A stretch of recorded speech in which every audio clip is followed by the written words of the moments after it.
Welcome to the channel and welcome to today's run through of all the latest Manchester United news and transfer updates, keeping you right up to date with everything. I'm Jamie. Before we get into it, smash a like on the video, subscribe to the channel if you are new. And first of all, just want to shout out to yourselves. Massive thank you for helping me hit 10,000 subscribers yesterday without you watching. Like, I always thought starting this as a bit of a side project because I do it in my own time. I work full-time. This isn't my full-time gig. I'd be happy with 1,000 subscribers and a couple hundred views. To get to 10,000 has blown me away. So thank you very much for all of your support and your comments and liking the videos and everything like that. That's what's helped this channel to grow so far. And thank you very much for all of your support and everything like that. So shout out to yourselves for that one. And a massive thank you from me. So let's kick off with the transfer news. So lots going on actually last 24 hours. So first of all, Fabrizio Romano said that Manchester United's key focused area for the summer transfer window are securing a striker and a goalkeeper, awaiting updates on their next move following the expected Mbeumo announcement. Now, at the time of recording this video, there's still not been an official announcement yet on Bryan Mbeumo from the club. It is expected at any point today, but not out at the moment at the time of recording this video. Sod's law will be normally when I'm uploading videos, something else happens, so it will come out then, in which case I'll bring you all of that in future videos as well. But two more signings according to Romano, striker and a goalkeeper. I still think the midfield would be a concern, but you know, I'd be happy with Cunha, Mbeumo, a striker and a goalkeeper. I think that does address the priority areas this summer, and then maybe midfield next summer, because we do have bodies in midfield, and the belief has always been to get a midfielder we have to remove Casemiro and his wages, and there's no real indication that that's likely to happen at this moment in time. So midfield looks like one, unless we get a cheap one or maybe a loan option at the end of the transfer window, obviously linked with like Ndidi. Tolisso I like as well. He's relatively cheap. I like the idea of doing that if we can get the money available. But according to Romano, striker and goalkeeper next.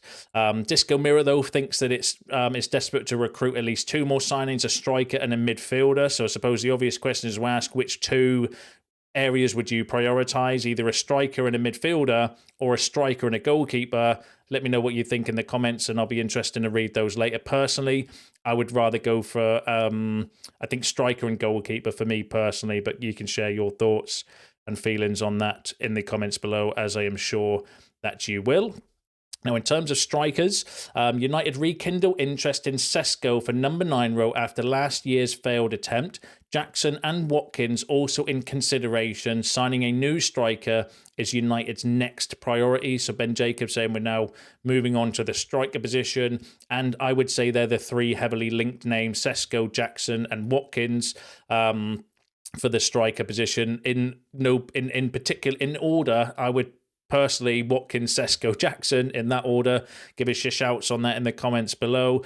Florian Plettenberg said that there is now many movements in the background for RB Leipzig striker Benjamin Sesko, but I can also imagine him staying this summer if there is not the right offer. There are talks with interested clubs, and it is our understanding that Man United are targeting him. He is one of two candidates for the new to be their new number 9, and the other one is Nicholas Jackson. I cannot close the door to possible Chelsea interest, so let's wait and see what happens in the next 2 or 3 weeks with Sesko. So that'll be a turn up for the books, wouldn't it? Us get linked with Sesko and then Chelsea swipe him from under our nose, so that wouldn't surprise me in one little bit at all. And then we'll end up with Nicholas Jackson. That would be a... yeah, I could see that being plausible, because, you know, I don't understand Chelsea's transfer strategy, even though they've just bought Delap and João Pedro. It wouldn't surprise me if they went out and bought another striker, because they just seem to, like, if they're not nailed down, they will buy them. That's how it feels with Chelsea. But we'll go through the rest of the Sesko updates in a second. So, you know, Florian Plettenberg, Ben Jacobs suggesting similar names, and I would say those are the three main strikers linked with us: Watkins, Sesko, and Jackson. Florian Plettenberg, I would say normally, like, take with a pinch of salt, but is normally pretty reliable when it comes to Bundesliga stuff, suggesting that obviously movements in the background for Benjamin Sesko. So we'll have to wait and see how that develops, but there's been loads more updates which we'll go through in a second. On Nicholas Jackson, though, Julian Lorenz, who's a good French journalist, said that Nicholas Jackson is reportedly valued at around £40 million, which You can tell me in the comments what you think regarding that. But the main story, or the main striker that's in the media at the moment that's getting all the attention, is Sesko. So let's go through all the latest there. So Nico is a good source, said that Manchester United have asked info for Leipzig striker Benjamin Sesko, who could leave RB Leipzig this summer. Christopher Vivell has good connections inside RB Leipzig and with the player himself. So obviously we do have that connection with Christopher Vivell being at the RB Leipzig group in multiple different roles as well. So would clearly have that connection with Sesko. We know that we've scouted Sesko. We know we've made offers for Sesko in the past. He is a striker that is of interest to United even before Christopher Vivell. So I could see the rumours and the links being accurate when it comes to that. And we've also had Christopher Michel, who is a good source, German journalist as well, saying that the Red Devils have intensified their pursuit of Benjamin Sesko.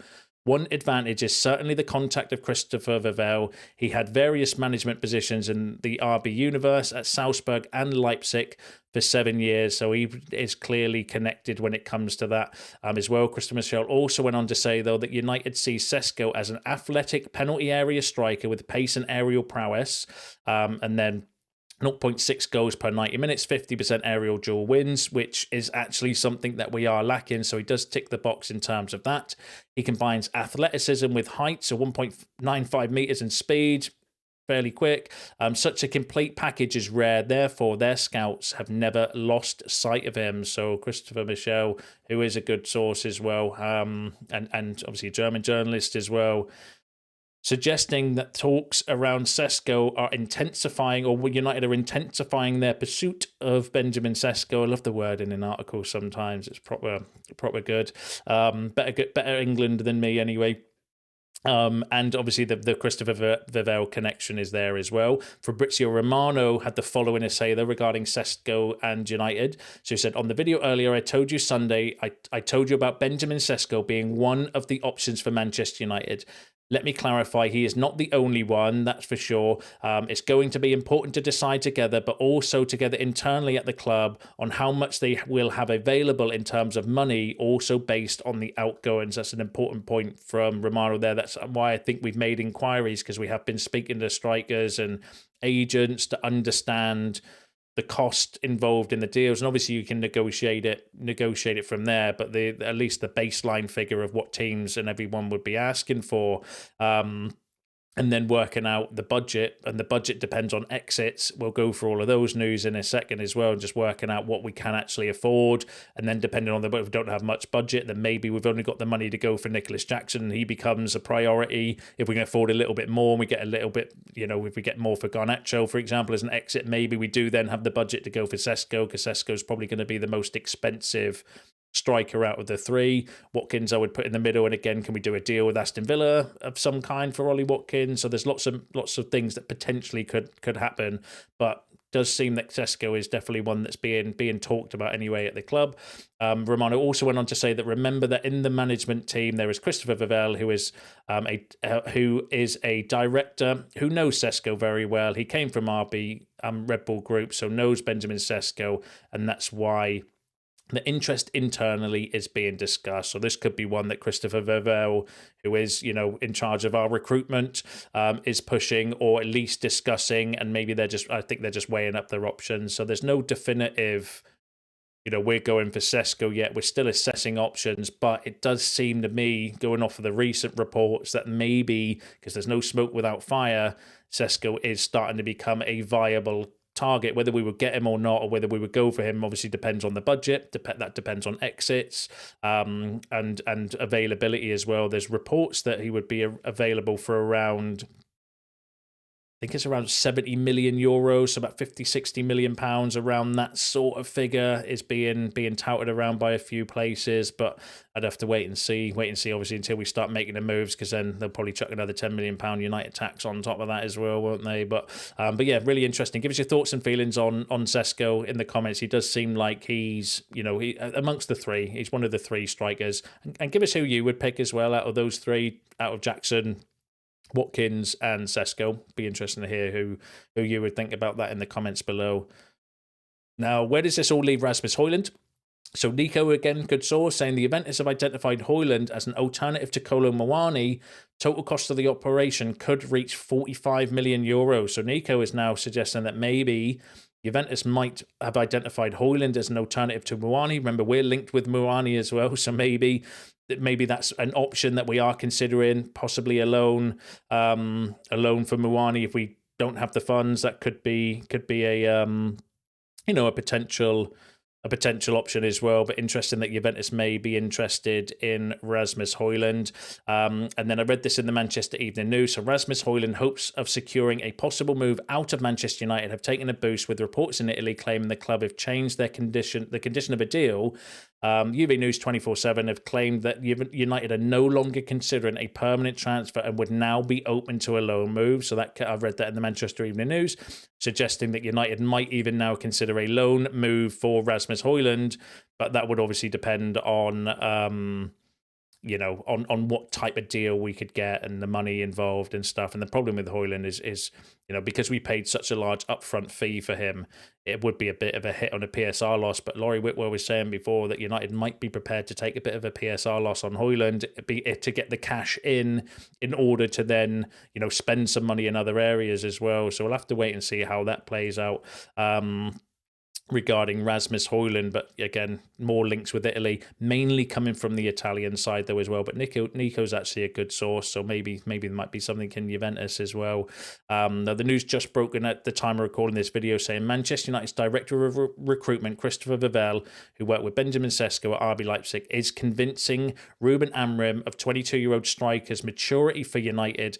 Amorim, internally doubtful, prefers a more experienced forward with a strong track record. So that came from Graham Bailey, literally at the time that I'm recording this video, suggesting that Christopher Vivell is trying to convince Ruben Amorim how mature Benjamin Sesko is, because Ruben Amorim, as we know, is wanting to go for a more experienced striker and wants more experienced players in the team at the moment to get a baseline, to add to Cunha and Bumo. And that is the way the transfer window has gone so far as well, so maybe, according to that, for example, Amorim's preferring somebody like Ollie Watkins, and maybe Christopher Vivell is saying, actually, no, what about Benjamin Sesko? And again, Christopher Vivell will know what his personality is like, because I get the concerns with Sesko. I share these concerns as well. It's a big money outlay for a young striker coming in, but actually, Sesko is averaging a goal or an assist every other game. When you look at his stats, which is way more impressive than Rasmus Højlund was at his age as well. So Sesko actually does have a good goal scoring record. We bought Højlund when he'd only scored 9 goals for Atalanta, whereas Sesko is pretty much averaging a goal and assist every other game as well. So I get the comparison with age, but actually Sesko's been scoring goals, way more goals at his stage in his career than Rasmus Højlund has. So I do think it is still risky. There's a lot of money for another young striker coming in, but again, Christopher Vivell, just like Jason Wilcox did with Liam Delap, knows what his personality's like, and that is a big factor, I think, because then you can, because the risk of signing the players, you don't actually know what his personality's like, whether he's going to crumble under the pressure, and that's the unknown factor. But if you've worked with that player before, you would know what their personality's like, and that's why I think Jason Wilcox was going for pushing for Liam Delap, as well as the price, obviously £30 million. Fitted within our budget and everything at that time, but also he knows what his personality is like and whether he can handle the pressure. And maybe Christopher Vivell was pushing something like that with Ruben Amorim, but again, we'll wait and see who wins, because Amorim doesn't have vetoes on transfers, and it is a group decision now. They're not signing players for Ruben Amorim. They're signing players that are right for United with the right price that any manager can manage in the future, whether Amorim's here or not. But obviously Ruben Amorim would need to have an input on that as well, because he is the coach. So he needs to sign off on the deals, but he doesn't have a veto or anything like that as well. So it'll be really interesting to see what happens. But I'm glad the noise around strikers is starting to pick up, because I do think it's a massive problem.